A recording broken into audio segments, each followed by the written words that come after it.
আমি বলতে জুলাই সনদ, জি, গণভোট, দুর্নীতি, এই তিনটা কি এই নির্বাচনে কোনো ফ্যাক্টর হিসেবে দাঁড়াতে পারে কিনা আপনি কি মনে করেন?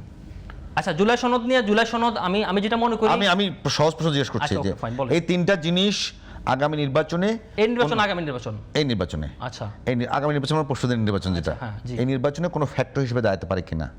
না, আমি কোনো ফ্যাক্টর মনে করি না। আমি মনে করি যে বাংলাদেশের যদি মানুষ সুষ্ঠুভাবে ভোট দিতে পারে এবং বাংলাদেশের মানুষ তার উগ্রবাদের বিরুদ্ধে ভোট দেবে, বাংলাদেশের মানুষ মুক্তিযুদ্ধের পক্ষে রয়েছে, মুক্তিযুদ্ধকে ধারণ করতে চায়, হাসিনার বানানোর মুক্তিযুদ্ধ না, হাসিনার চেতনা মুক্তিযুদ্ধ না, বাংলাদেশের অস্তিত্বকে মানুষ স্বীকার করতে চায়, বাংলাদেশের এই রাষ্ট্রের নাম People's Republic of Bangladesh, Bangladesh কিন্তু ডেমোক্রেটিক প্র্যাকটিস করে, কিন্তু বাংলাদেশ রাষ্ট্রের নাম পিপলস রিপাবলিক অফ বাংলাদেশ, তার মানে বাংলাদেশের ডেমোক্রেটিক একটা ফ্রেমওয়ার্কের মধ্যে করা হয়েছে এবং বাংলাদেশ রাষ্ট্রকে কেম করা হয়েছে লিবারেশন মাধ্যমে, থ্রো লিবারেশন, জনগণের রাষ্ট্রের মালিক।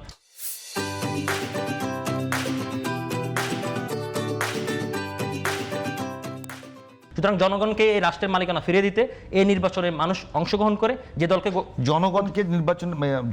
জনগণকে রাষ্ট্রের মালিকানা ফেরত দিতে কোন কোন জায়গায় জুলাই সনদ একেবারে কন্ট্রাডিক্টরি পজিশন নিয়েছে? আমি তো জুলাই সনদকে কন্ট্রাডিক্টরি আমি বলি নাই। জুলাই সনদ তো সবাই হ্যাঁ পক্ষে আছে, কিন্তু এখানে নোট অফ ডিসেন্ট আছে। আমি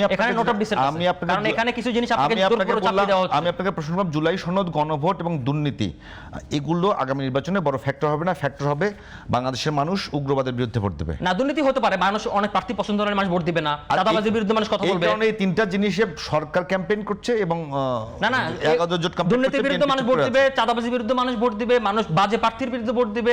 এখানে 2000 প্রার্থী তো ভালো প্রার্থী না, প্রত্যেকটা জায়গায় তো প্রত্যেকটা দল ভালো প্রার্থী দেয় নাই। আমি তো বলবো না যে কোনো দল 300 প্রার্থী ফেরস্তা দিয়েছে, আমি তো এটা বলবো না। কোনো দল ইবলিশও আছে, সেই ইবলিশের বিরুদ্ধে জনগণ রায় দিবে। সুতরাং এই সংসদ যেটা আসবে মানুষ জনগণের রায়ে এই রায় প্রতিষ্ঠিত হবে এবং এই রায় প্রতিষ্ঠিত বিষয়ে নতুন বাংলাদেশ গড়ে উঠবে। আমি একটু বোঝার চেষ্টা করতেছিলাম যে আসলে এই নির্বাচনে আসলে গুরুত্বপূর্ণ ফ্যাক্টর কোনগুলো কাজ করবে। আপনি তিনটাকে ফ্রেম করে দিচ্ছেন, আমি আরো যোগ করতেছি, সবগুলোই রয়েছে এর মধ্যে, সবগুলো রয়েছে।